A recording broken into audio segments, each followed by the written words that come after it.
పేరేం పేరు? మల్లేశ్వరి. మీ వయసు ఎంత? 30. మీరు ఏ పంట వేస్తున్నారు? వ్యవసాయం చేస్తాం. ఏ పంట వేస్తున్నారు? వరి. వరినా? ఎన్ని ఎకరాలు మీకు భూమి? ఎకరం. మీకు ఆ పంట వల్ల వచ్చే లాభం ఏంటిది? లాభమే ఉండదు, అన్ని నష్టాలు. మీకు ప్రభుత్వం నుంచి ఎలాంటి సౌకర్యాలు కావాలి? అడుగు. మీకు ప్రభుత్వం నుంచి ఎలాంటి అందుతున్నాయి?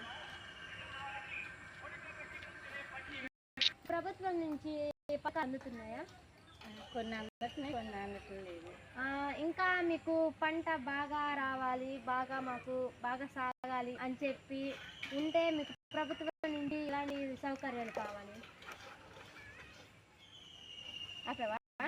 ప్రభుత్వం నుంచి తక్కువ వడ్డీతో రుణాలను ఇస్తే వ్యవసాయం అనేది మెరుగుపరుచుకోవడానికి మాకు ఉపయోగకరంగా ఉండింది.